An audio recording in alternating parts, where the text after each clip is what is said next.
We are live.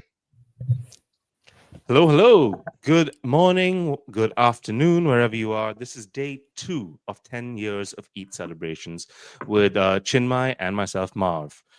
Today is a bit of a creator special where we're going to be talking about what it means to build communities and to tell narratives in Web3.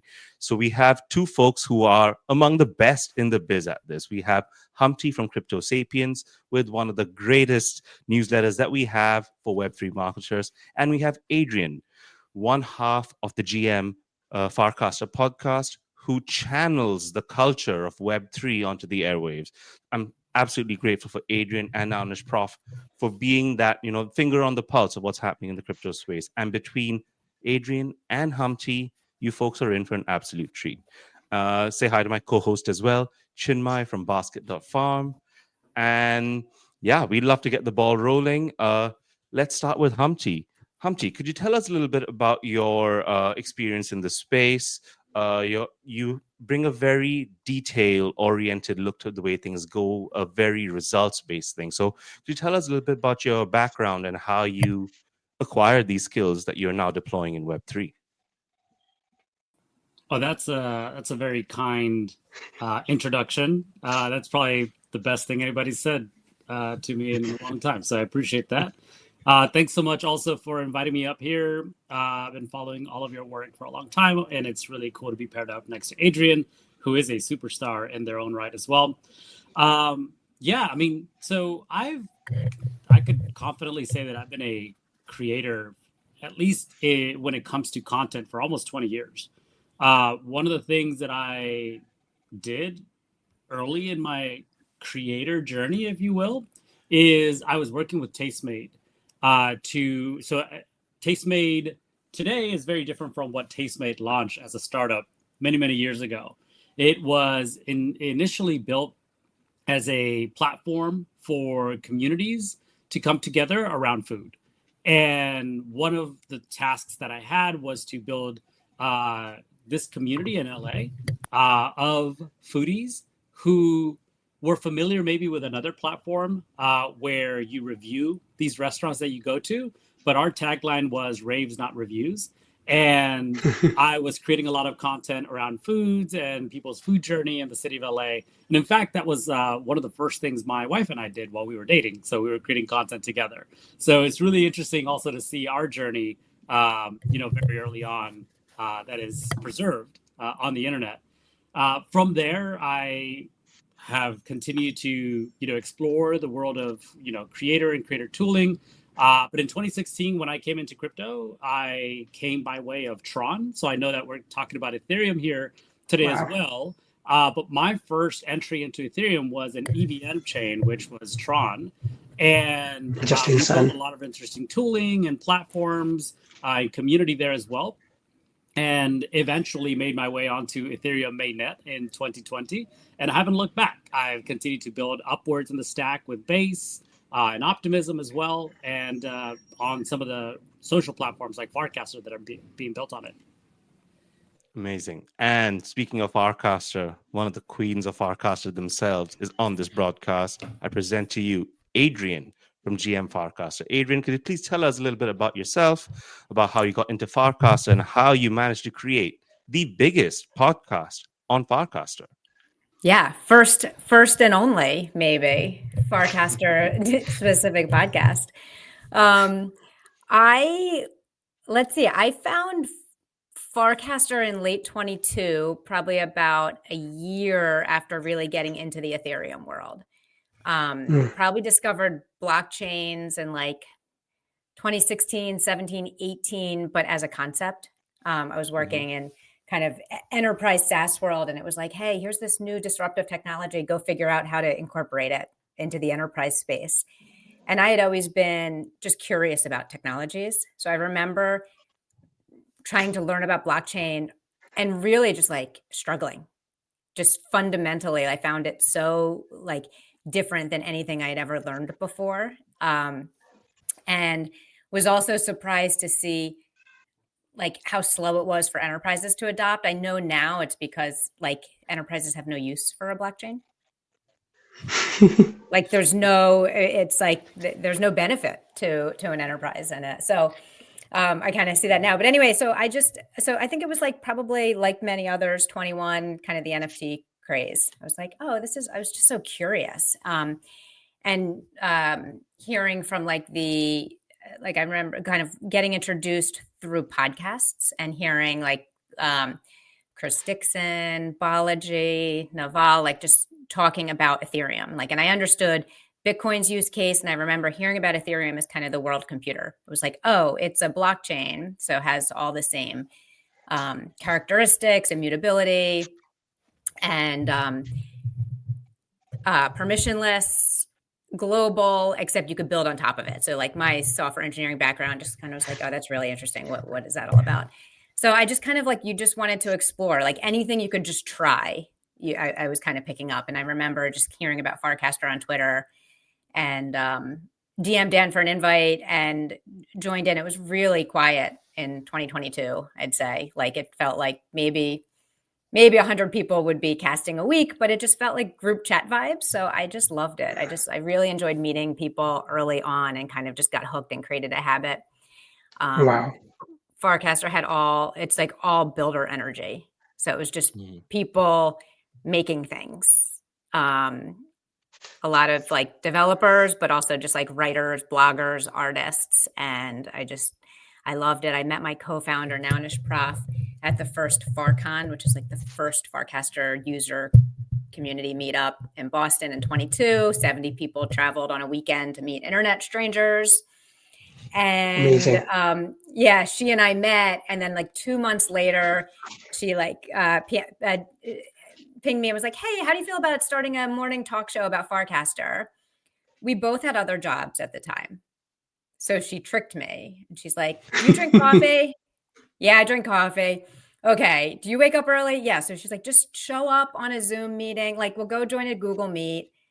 We'll drink your coffee and we'll just talk about Farcaster. And you don't have to leave your other job. Like it's additive. And we started doing it. And we've been doing it 3 times a week since September 23. We've done over 250 episodes. Wow. And it is. That's consistency. Yeah, but it's fun. Like it's been so much fun. So we just jump on, so we live stream all Farcaster news and here we are.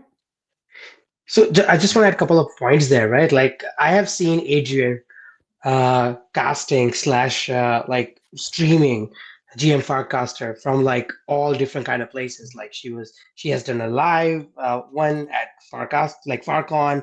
There was one in the base camp and base held that on the top of the mountain. But the commitment and making sure that, hey, if my viewers are ready, I'm going to show up. That's a solid commitment. Like right now we are trying to host this 50 episodes for the birthday, and it's a lot of work. And you have been doing it consistently for a long amount of time. So I just want to like pinpoint how amazing that is and hard to pull off. Thank you.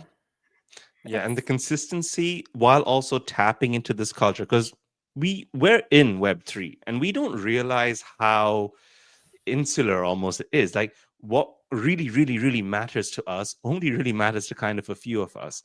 And Adrienne and Nounish Prof really address this culture in a way that there's also a bit of an information lag, right? Someone might just be talking about a few cryptic words that they're tweeting, and they just sort of weave this story together and they catch you up on, oh yeah, this happened, and this is why you should care. And I think this storytelling aspect within Web3 is really important, especially outside of our little bubble. And both of you are addressing this in your own ways. And what motivated you to simplify this message in this way, rather than just talking to the same folks again and again within what we believe is a really, it's an echo chamber that sort of, eggs us on to keep building. So, Humpty, what made you choose this avenue specifically?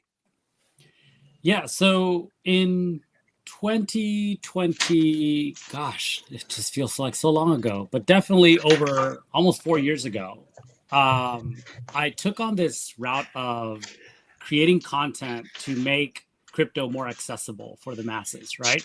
Because, and like Adrienne, she was talking about like how they learned about crypto was through podcasts. For me, it was actually quite different. It was through meetups. But it was at these meetups that I went in my local city that I learned about the technology from people who didn't sit there and just talk about jargon, and try to sound smarter than me by using this jargon, and kind of to differentiate themselves. Instead, they met me where I was in terms of my understanding of technology and crypto. And it was because of that I got the confidence to learn and just keep growing in the ecosystem, right? And become a founder and, create the content that I have and host the events that I've had over the last couple of years. So that's kind of was the genesis of CryptoSapiens with that idea. And what started as a podcast eventually became an accelerator, and we helped other creators learn how to create content and put it out, especially on chain, and monetize that content too. And in 2024, I realized that when I was talking to the masses, I was actually talking to no one. And so I started to refine the idea or the group of people that I was communicating with. And so I realized that as someone who was a creator myself, I should solve my own problems. And so I set out to understand what on-chain media was, firstly, because it was still pretty new then. There was few builders who were building in the space of on-chain media. And then to understand what discovery and monetization is on-chain, and more importantly, what viral loops exist on-chain. And what I found out was that there are ways to increase the discovery and monetization of your content. And so in 25, I said, how do I enable other creators like me who might already be on chain too, to do the same thing I have, to hack the system for their benefit, if you will. And so we've done this now, not just through the content that we create, but also through in-person experiences. And so at Denver, we launched the proof of concept, which was the On-Chain Creator Summit. I was very excited to have, Nanish Prof there and so many other people participate and speak to an audience about what creators can do on chain. And then we took the next step forward. And in New York during FarCon, we launched the On-Chain Creator House, which was more of a hands-on approach, more of a curated experience to get creators involved with these applications, get them to connect with the builders of these applications. Coinbase Wallet launched their beta with us. We had Rodeo there. We had so many other partners as well that wanted to participate in this experience to help promote on-chain media and the usage of on-chain media. So that's kind of how CryptoSapiens has evolved and how I see this continuing to grow in the future and the impact that we make as well. Yeah, that's a great set of insights. And I think for some folks, the extent of their understanding of on-chain media seems to end maybe at NFTs. But even NFTs themselves are such a deep, deep, deep rabbit hole. So Adrienne, could you give us a bit of an overview of what you believe on-chain media has been until now and how it's changing going forward? How much time do you have? As much as you want. I was just thinking, Humpty, when you're talking about, like, you just said something though, it's like when you're trying to talk to everyone, how hard it is. And kind of Marv, your question's making me feel like the question's so big, I don't know how to answer it. For GM Farcaster, we always said we wanted to be what we called on-chain first. And that was like very much in the beginning, which was you can get all of our content on all the Web2 platforms because that's where people are. But we really wanted to not just talk about new technology, but be the ones using it, forming it, kind of creating it. So what that meant for us in the beginning when we launched GM Farcaster was, one, all of our episodes were going to be NFTs. And we've used different platforms for that in the beginning, but they're all NFTs on Base. We were first streaming on a platform called Unlonely that was experimenting with live streaming and certain token integrations. And over time, we've had to kind of change our different tooling because it comes and goes. But our newsletters are on Paragraph, not Substack, because, and so for us, it's about just being a participant and actually using what's available. I think when you talk about, like, what does it mean? I don't know what it means to be on chain. I mean, you can, for content, I mean, to me, it means you have to have something that's on a blockchain. like great. Mhm. But I can talk a little bit about why and maybe some of the I was about benefits. to go in the same discussion. Yeah, perfect. That would be perfect. Please jump in. Okay. For like one of the biggest benefits or one of the promises of on-chain is this idea of like direct connection between creators and the audience. And you can kind of cut out the middleman or the platform. And the critique of Web 2 platforms is that the Web 2 platforms take all the, too high of a take rate. You don't own your relationship. You're too kind of subservient to the platform rules. And the promise is, like, oh, we're releasing our episodes as NFTs. People can purchase them and own them. What does that actually give you, and what does that mean? And it's not super clear, but I think one of the benefits that I really like is just that you're signaling, like your audience, if they're buying an NFT of an episode, they're signaling, it's a public, because it's all open, right? It's an open data store. They're signaling, this is my interest. This is the community I align with. And then because that's open, you can do all sorts of analytics to see, okay, well, people who like GM Farcaster, what other podcasts are they into? Oh, and you can do partnerships and collaborations with other shows, with other media companies, with other communities. One, you can see who's naturally, like where there's overlap just based on who's kind of holding different episodes. But then the other thing is also kind of we do permissionless promotions. So people have, just by holding like a GM Farcaster episode, other companies will drop, either airdrops or promotions to people based on like kind of what you're holding. So it's just like the whole analytics aspect of like information and data is all open and available to anyone, not just like us as the creators or the audience, but anyone.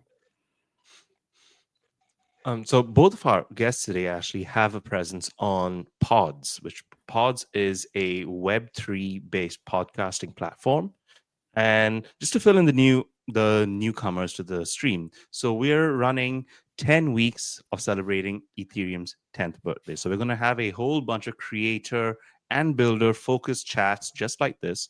Today is a bit of a creator special with Humpty from CryptoSapiens and Adrienne from GM Farcaster. These are both leading publications in their own right in different sectors of the on-chain media system. And we need creators to build value on top of what the infrastructure the builders are putting in place. Because I think this sort of stuff sparks joy and it gets people coming back into the platforms and exploring their true capabilities. You are seeing two of the biggest experimenters of this new on-chain space right now, and they've really tried out a whole bunch of things. I also have a podcast on Pods called Is This the New Internet? And it's really refreshing to see how we can reach folks outside of Web 2 podcasting platforms for some reason, and they can pay you directly from day one. I know so many podcasters through my local scene over here who have not monetized after years and years of podcasting. Yes, for me, I have a fairly small podcast. It's a modest amount. But both Adrienne and Humpty, they are able to really create a genuine income stream using this.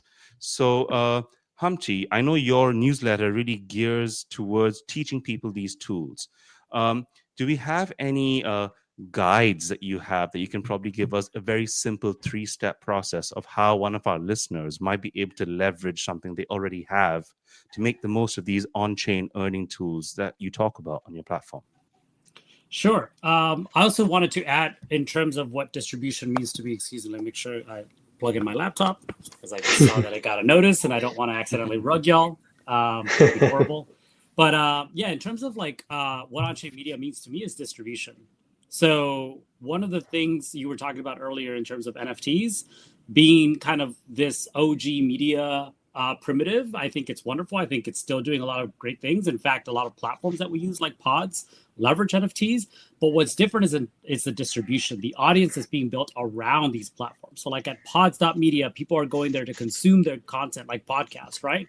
On something like Zora even, you can argue that people are going in there to get memes. Right? It's sure, it's a marketplace for memes, but at the end of the day, it's like, what is the stickiest, what is the more interesting form of content? It's going to rise to the top. The market's going to dictate what the value of that is based on, the attention economy. So for me, it's about distribution. These platforms are all kind of building towards a very specific niche interest in terms of like the way that they distribute this content. And of course, monetization should follow after that. In terms of like my recommendations, man, I don't know if it's something as simple as 3 things, because it really depends about like what type of content you're creating. Are you a writer? Are you an illustrator? Are you a podcaster? Are you a video, creator, shorts creator? There's so many different platforms you can get started. But the first thing, and honestly, I did this yesterday at the LA Bitcoin pizza party, is I was onboarding people to Farcaster. I was using the few free invites I have left to bring people onto Farcaster. And why? Because in my opinion, there are, and maybe it's not my opinion, maybe it's just fact, but there are several layers to on-chain media. The first one is the infra layer, right? Which is Ethereum. And on top of that, there's Base. And on top of that, there's Farcaster. And so all of these things allow for the usage of something that, to be fair, like Ethereum can be very complicated in a much simpler way. Like social is super simple, right? So if I bring people onto Farcaster, I think I'm bringing them onto Ethereum, right? In one way or another, I'm connected to the mother chain.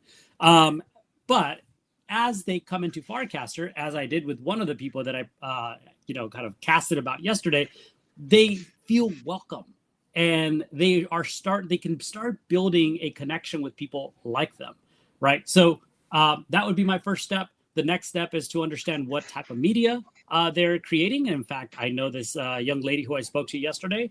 She does a lot of short form content on Instagram. So my goal is to try to see how we can take that short form content from Instagram, maybe to Rodeo, right? Because I think that that's probably the most performant and parallel to what she's familiar with.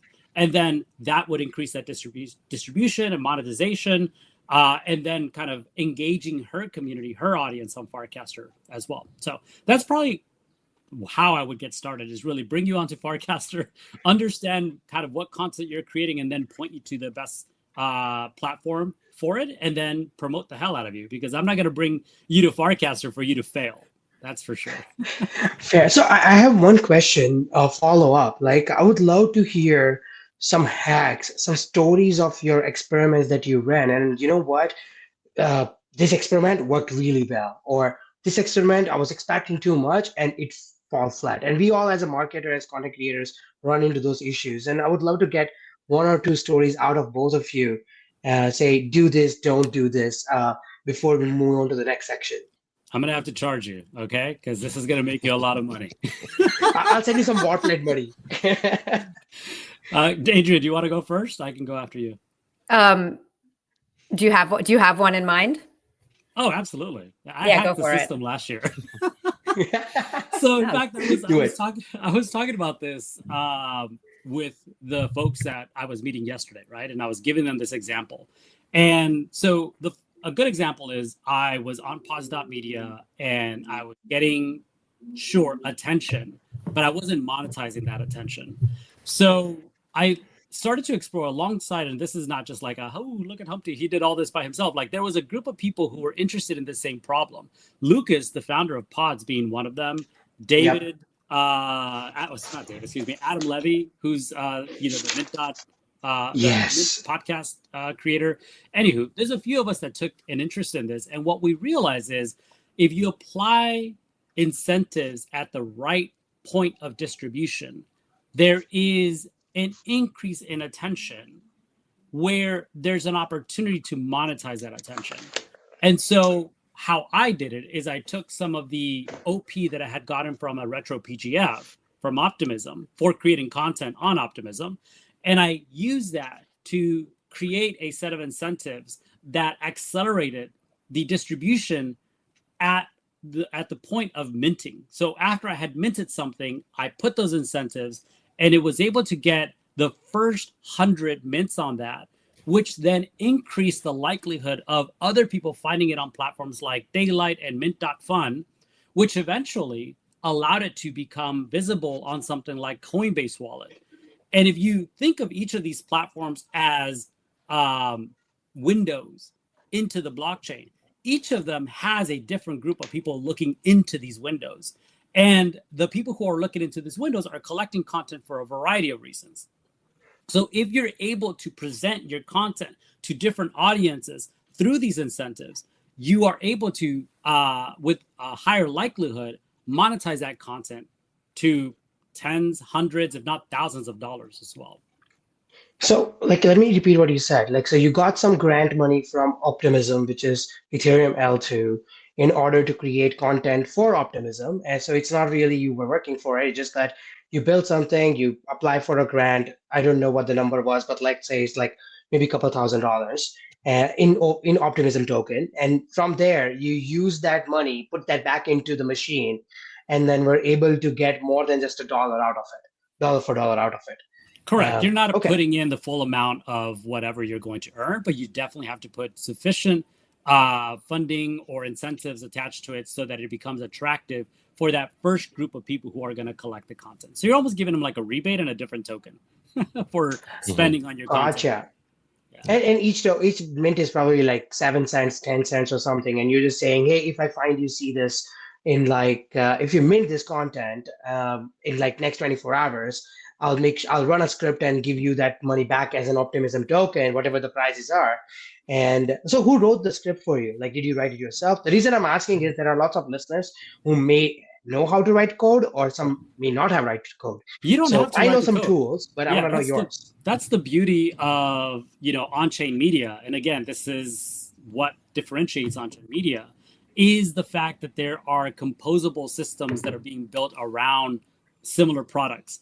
So on pods, I could leverage things like layer 3 and boost in order to apply that first set of incentives. Oh, that's amazing. But now on pods, Lucas and his team have built in this functionality by sponsoring your posts, right? So they saw the value of what we were experimenting with last year so that everyone can have access to directly on the platform. And in true Web3 attitudes, the sponsoring is permissionless. So you can sponsor your friend's podcast episode if you like, and you don't need to ask your friend about it. You can just say, hey, by the way, I just threw a little bit your way. Please, I hope this benefits you. Like, we're embracing the openness of all this. And Adrienne, do you have any similar stories of your experiences within this on-chain media world? Yeah, I mean, I think just to recognize that monetizing content is hard. Number one, like I don't recommend going into content creation because you don't do it for the money. And for the people who can do it for the money, like it takes a long time to get there, I think. I don't know. Are there overnight successes? I don't think so. So there's still, like for GM Farcaster, we try to diversify our revenue streams as much as possible. So we still have the traditional like sponsor route, like you're still kind of working with corporate sponsors, let's say, who want to get in front of a Farcaster audience. So we work together, but that's not guaranteed every month. We don't always have it. So how do we diversify? So we're using HyperSub, which is a on-chain membership. So it's like a Patreon. I call it the NPR model. We have like you don't have to pay for, like our content is free. It is everywhere. You do not have to pay for our content, but there are audiences and fans and friends of ours that watch our show regularly and they want to support. So for a small amount, it's like for a cup of coffee a month, it's like $10 a month or something. People will subscribe, and we have people who have subscribed for 2 years. Like they pay, and it's like hey, I want to do it. So we're super appreciative of that. We have the mints and whatnot. So we try to just kind of diversify. And then there's the be everywhere as much as you can. It's like hard to spend too much time on other platforms. But the beauty of like, yes, GM Farcaster, I kind of identify that's our job. That's what we do. We do love it. Yep. But then there's me, just Adrienne on Farcaster. And I don't identify as a creator. Like I'm just me. It's just me as a person, and I like to share. Like I cast a lot, I blog, I publish on Paragraph. Like you could make the argument I'm a creator, but whatever. I just don't necessarily identify that way.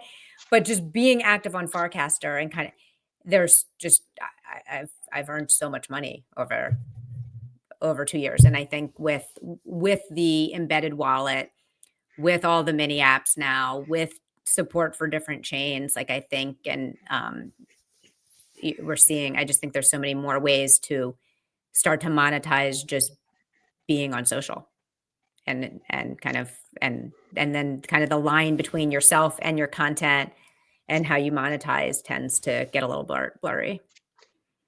That's very interesting what you mentioned, because it's not about what it allows, like on-chain media allows is think beyond the traditional sponsorship model.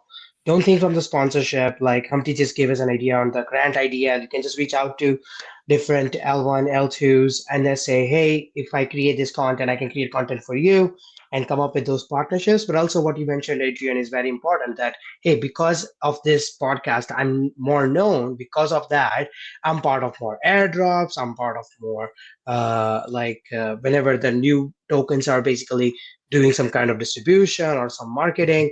Because of that, you're just in the front of the line, and because of that, like sometimes it hits a home run. Like I don't think it's a reliable income source, but it has been good for the last 12 to 24 months. Yeah, you just want to diversify, like have lots of different chances, and then I think because Farcaster is on crypto rails, and we're seeing this, it's super easy to integrate transactions into social feed.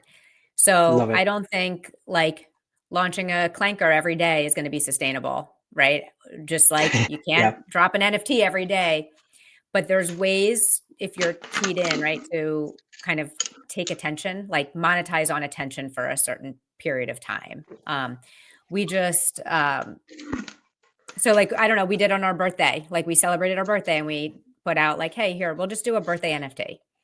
And we'll charge for it. We'll charge a few bucks for it. Why not? And people want to celebrate. So it's like, that can be like a one-time revenue for like, you get it on that one day. Great. But it's easy to do. That's very interesting. I just want to bring up like one broadcast to Farcaster naming change happened, and somebody created a POAP out of it, and it's like a $3 each to mint that POAP, and all the money goes to Purple DAO. And I've been a recipient of a grant from Purple DAO, like a 1 each to host a party in Toronto. So I think these are new mechanisms that people are experimenting, and I just want to bring it up. Sorry, Mark, please take over. And that happened today, right? That was literally today. Like you can go and people are happy. It's like all microtransactions. And I think like it's hard to see now to say like, oh, this is it. We're here. We've figured it all out. Great. But if you're comparing it to what exists, like there's no way to monetize on Twitter. No, you're absolutely right. You're doing the intention anyway. You're sharing. So just by having, it's just there's new mechanisms, and I think it's going to be interesting. Yeah, something Farcaster specific that you mentioned that I think really helps with this idea of supporting creators and supporting an economy is the Farcaster rewards that go out every week. Because I think for a lot of us, you're on there, you're having a good time, you get paid to contribute to the mind share on that space. And then you get a whole bunch of money that you can use to just support creators who you like directly within the app. So I think they've really found a good way to nudge people into using the services. And then you can just see where people's interests lie. So I'd like to use this to actually touch on the topic of mindshare a little bit more, because we've seen a few apps like Kaito and Cookies coming out where we are quantifying the manner in which our storytelling is taking hold on the internet. What do you think about this movement? Is this the start of something big in us actually being able to quantify what we as creators are adding to the system?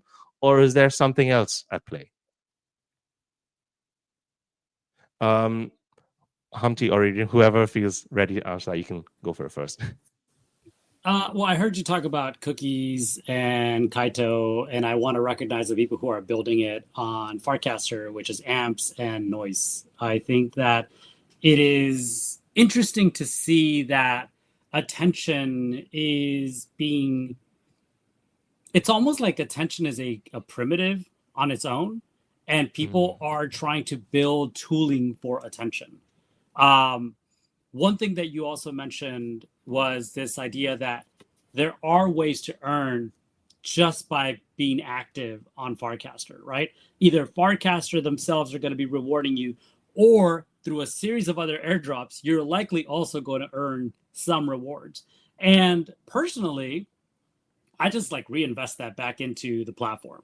So if I get an airdrop of one token and I don't necessarily think that I'm going to have a lot of use for it, I just normally just swap it now with the Warplet as well, or whatever it's going to end up being called now that it's not Warpcaster. And I've converted to USDC. And what do I do with that USDC? When I cast something that I know needs a little bit more attention, especially because algorithms, this isn't just true for Twitter or YouTube, it's true for Farcaster, it's true for Base. The more attention you can get to something early, the more likelihood that the discovery mechanism is going to be turned on for it and more people are going to see it. So if you cast something that you want more people to give attention to, then you apply these incentives to that attention economy through platforms like AMPs, right? Or you continue to engage this attention through platforms like Noise. So, I think it's interesting to see also the evolution of platforms like Farcaster. Won't speak to Twitter because none of these things are truly integrated like things on Farcaster.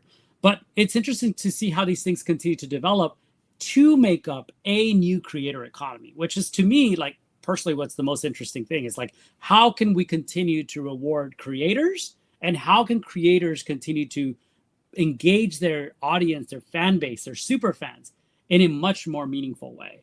And I think that there's just a lot of really awesome experiments that are happening right now to make that happen, to make that possible. Yeah, that, like what you said about giving your content a bit of a nudge, I think is super important, because as folks who work in Web 2, we do this as well, right? We have sponsored posts on Meta, we use Meta Ads Manager, and this is just decentralizing the manner in which this money goes out, because instead of paying Meta to get a friend of mine to like something, you can pay someone directly to promote your thing out into a wider audience that you can curate. You can say, hey, this is about communication, about culture. I think Adrienne's community really appreciates this. So you can select Adrienne to be the one pushing it out for you. So could you tell us a little bit more about how you use these tools? What can people learn in the sense of being able to identify whether these tools are right for them and this move could be right for them? Adrienne, could you speak to a little bit about the motivations about this? Motivations that can lead I to would one just say, using like, these?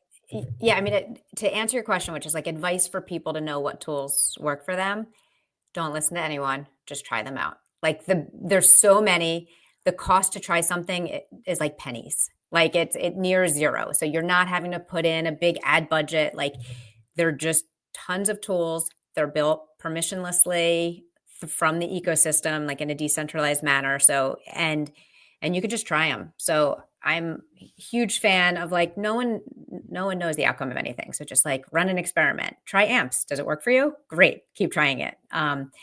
AMPs, for those that don't know, is it's the ability for you to pay to have people like and recast your posts on Farcaster permissionlessly.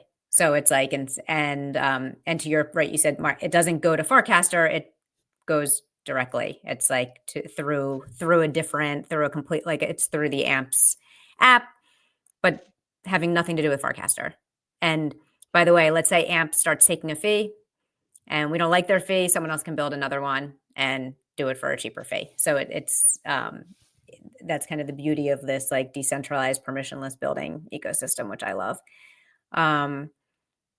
I don't know. What did I'm like, my advice is don't listen to me. Go try. Just, in fact, stop listening to us right now and go on Farcaster and just try out some tools. Fair. Like any other tools that you try outside of Farcaster that you were like, oh, wow, this is super cool. Like cookies we just talked about, which is not Farcaster based, but like any other tools that either of you have tried that is more specific to like crypto in general. I don't want to be specific to Ethereum as well. I know we're supposed to celebrate the Ethereum birthday here, but it's more about like how do we get people and knowledgeable about the entire industry. So yeah, share more tools if you have. Yeah, it's funny. The one If that you're you like asking the most. me, I'm pretty crypto pilled at this point. I You do think? Let's go. yeah. I mean, I think that's why you brought us on, right? So I think Yep. today there's a lot of tools you can use. I mean, look, don't ignore traditional media. At the end of the day, we're talking about distribution, and Farcaster has a very, very, very small piece of that, right? Base, maybe just a little larger, but not that much more. Whatever content you're creating, don't forget that the whole point of this is to help educate people outside of our niche, outside of our very, very small circle. So when we are having these conversations, and I appreciate Adrienne for having done this just now, don't forget to define these terms. I'm talking about amps, and Adrienne, correctly so, defined what the hell was amps. So once we do create this content and put it on chain, let's also grow or bring that attention to people who are on TikTok, people who are on YouTube, people on Instagram. One of the people that I got to shout out, because she is definitely one of my heroes, and I think many of us here will agree, Naomi, aka Afro Chicks, is a freaking superstar. She understood the assignment, has been creating a lot of content about crypto. Yes, she puts it on chain, but also she understands the value of putting it on Twitter, X, putting it on YouTube, putting it on TikTok, and we can see her content performing. So for me personally, it was kind of a no-brainer to invite her to be the keynote speaker at the On-Chain Creator House, because I know that she is setting an example for all of us to follow in terms of understanding the balance between traditional media and on-chain media, and being able to leverage attention on both, but being able to more successfully monetize that attention, on the crypto rails. Yeah, fantastic. Yep. Naomi is absolutely one of those folks, I think, who is really playing this game well. Fantastic in front of the camera, just speaks directly to the person, and I think the energy Naomi channels is incredible. So we're heading into the last stretch of our chat today. So for any folks who've just joined in, want to give you a quick reminder of what we're doing here. So we're going to celebrate 10 years of Ethereum over the next 10 weeks with spaces just like this. We're going to bring the brightest and the best of the Ethereum community over here and ask them the most pressing questions on our mind.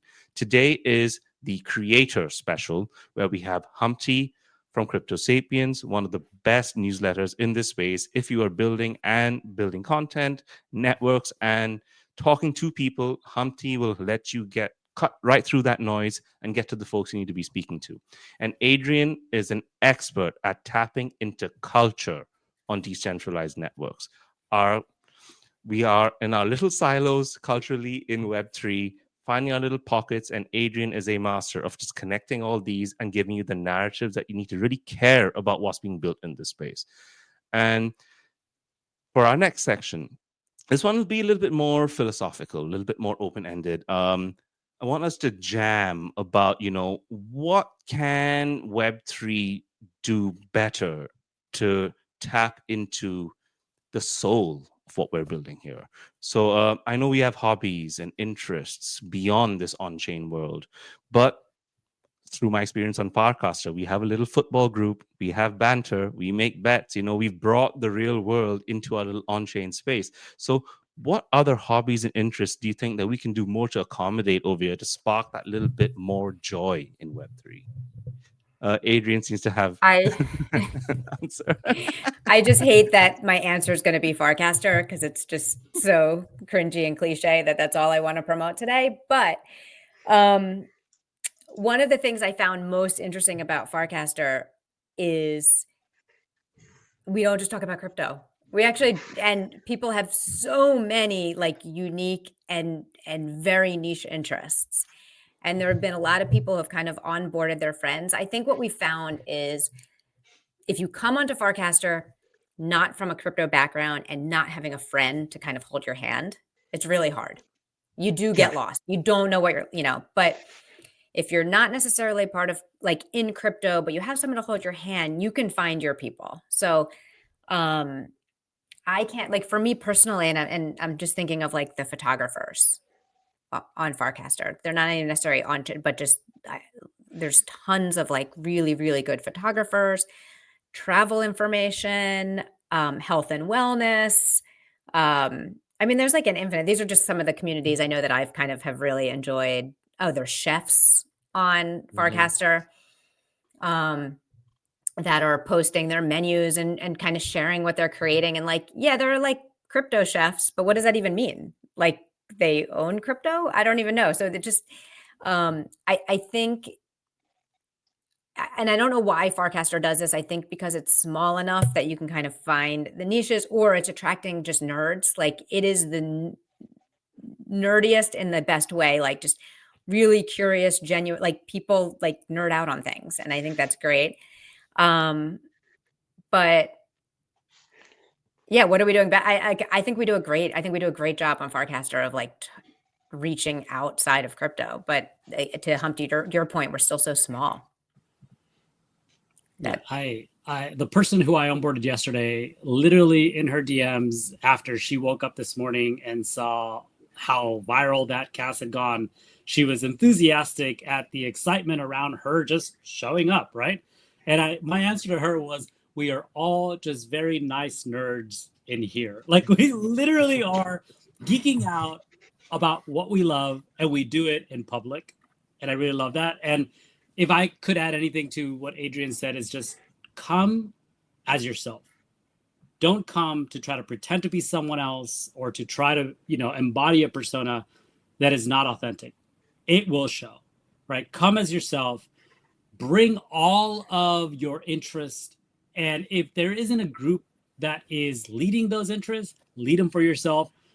To this point, and Dan will love that I keep saying this, but channels. That to me is how you build community on Farcaster. I realize that it's not a priority for the team, but I'm excited that when I did go a little crazy earlier this week about channels, he replied very kindly and said, hey, look, if we choose to, move on from channels, they will likely be decentralized, meaning anybody else can build on channels. Genuine. So that we can build those communities on Farcaster. Sorry, Adrienne. Humpty, channels are coming. Channels will be there in the future. It's just not the priority today. I love my channel. Everybody, I hope they come back. So yeah, I'm with you. Like I'm hoping. This is not hope rather than expectation, but absolutely.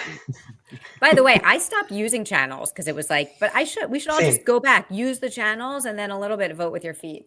Vote. Absolutely. I just had Humpty, you just kind of had this thing, like a thought that crystallized in my head for me. And in terms of like Farcaster, and people may or may not know this joke, but there's the Christian rap joke, which is like from the people on, the crypto Twitter people don't want to come to Farcaster because we're too genuine and nice. And, and Twitter's the real arena. That's where the ideas are, right? Twitter's where is the arena of ideas, and it's, but I think it's not about Twitter versus Farcaster, like any Web2 kind of like corporate network.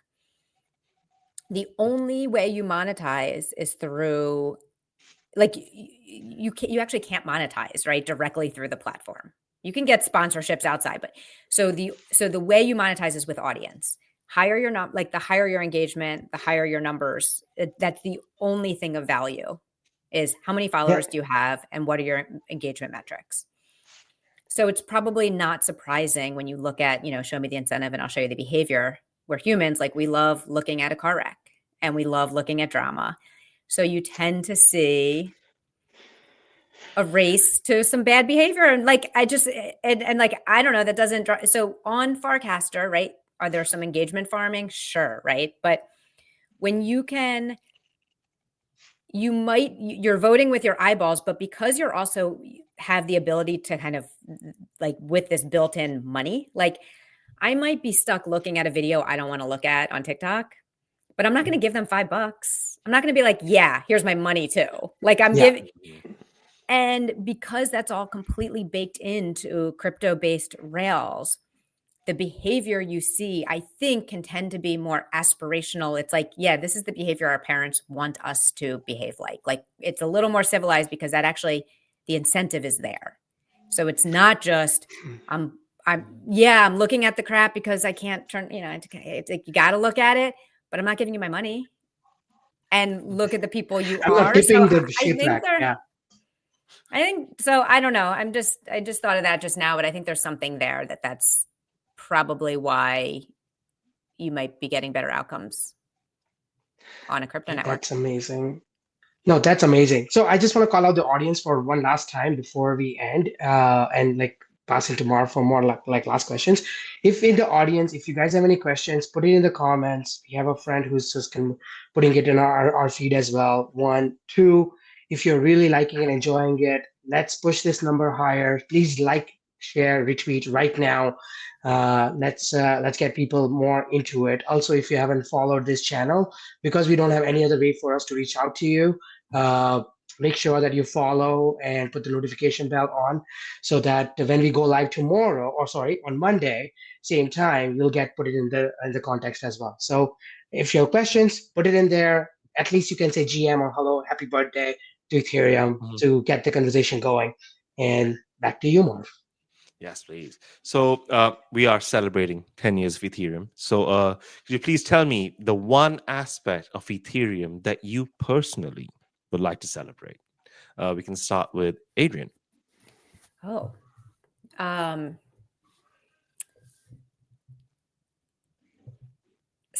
smart contracts. I'm going to celebrate the ability that anybody can write a smart contract in code, deploy it onto the world computer, and it will run forever and ever and ever. And you pay your gas fee when you deploy it, but you do not pay ongoing fees to AWS or GCP or Azure. There's no hosting fees. It is permanent, immutable code that will make a promise, and it will do what you coded it to do forever and ever and ever. And other people can build on top of it. And it's all permanent and open and written in code. And it's it's permissionless, meaning anyone can do it. You do not need to be part of like the core Ethereum team to write a contract. I love it. Like just for the context, like WETH, like WETH we call, which is a wrapper for Ethereum. It's one smart contract that is literally based for all the DeFi ecosystem around there. So like what you just said, it in practice. So such a practical answer. Thank you, Adrienne. And Humpty, anything in particular that you would like to celebrate that's worthy of the 10-year celebration that you believe is worthy of it? I'm going to just rewind maybe 5 minutes. You were talking channels. We were talking about channels. I want to remind people that the official Channels Day birthday is on June 7th. And I may or may not be working on something to remind people how cool channels are. So stay tuned for that. I'm going to be talking about it on Farcaster. I do have a co-conspirator on Farcaster. Resipsa and I have been meeting over coffee to discuss what this will look like. In terms of Ethereum, I can tell you without a certain of a doubt, nope, that's not how it goes. But I can tell you with all certainty, without a shadow of a doubt, that's what I meant to say. See, English is my second language, people. It's all good. When I was building on Tron, as the first blockchain that I built on, which was basically a copy of Ethereum, right, as EVM, we always look to Ethereum for inspiration. And the reason for that is that a lot of innovation happened on Ethereum from its beginning. And a lot of creativity and innovation happened on Ethereum to make it the home of DeFi, to make NFTs become something bigger than just an ERC20 or ERC 721 or the many different ERC standards we have for NFTs now. So if I celebrate anything about Ethereum every day and into the future, is its creativity and the people who are on Ethereum who are incredibly creative, whether they're building and they're developers or they're creators and they're using on-chain media, if they're doing it on Base or on the mother chain directly. That's what I celebrate every day. And I do it in practice, and I do it by promoting it to other people like me as well. Amazing. It is this very creativity that I'm absolutely grateful for. Like, we have all these builders, but pragmatically built foundations, and then the creativity can just run wild. Like, I'm all here for it, and looking forward to seeing what all the creators can learn from what you folks have said today and deploy their own ideas. So, any final closing words from both of our guests? Anything that you'd like to plug? What are you building right now? Is there something that our listeners today can look forward to you releasing over the next week, month, quarter? You choose the time interval. The floor is yours. I think, Adrienne, you're not muted, so you can go first. I am never muted. I will Well said. obviously plug GM Farcaster. It is a live stream Farcaster news show. So if you want to stay updated on what's happening on Farcaster, check us out. We're streaming on Twitter, YouTube, all of our episodes everywhere you get podcasts. I am just launching a mini app. A mini app are little applications that run within the Farcaster context. So you can launch applications without leaving the feed. And the mini app will let you watch GM Farcaster without leaving the feed. So you can check out our live stream without having to leave. That's amazing. And That's it. Humpty, anything for the audience? Yeah, I don't think we talked enough about Adrienne's developer chops. Adrienne's built a lot of really cool things. And I know you were involved with the Bar Hack event in New York as well. So definitely follow Adrienne. They're very helpful, not just in the creative space, but also in the development space. Also follow GM Farcaster. I would second that because I follow them regularly and I'm inspired by the work that they do. In terms of Humpty, start shilling your stuff now, please. Oh, sure. I'm getting No it. more GM Farcaster. Sure. It's your turn.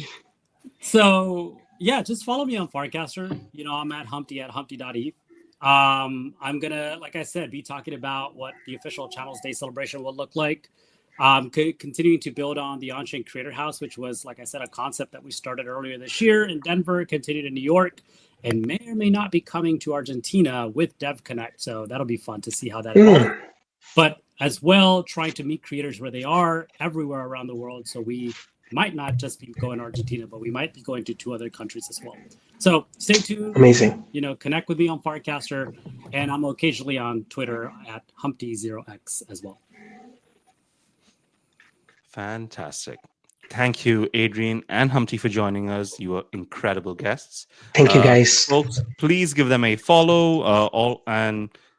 We will be publishing all the socials that both Humpty and Adrienne have mentioned in this chat on our blog. So be sure to visit the website and look at our uploads once all that's done. But we want to thank you all for joining us today.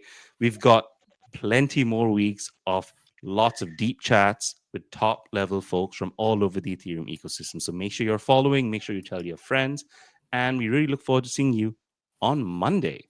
So if you have any thoughts, shoot us a message in the DM or comments, and we're glad to take on all suggestions.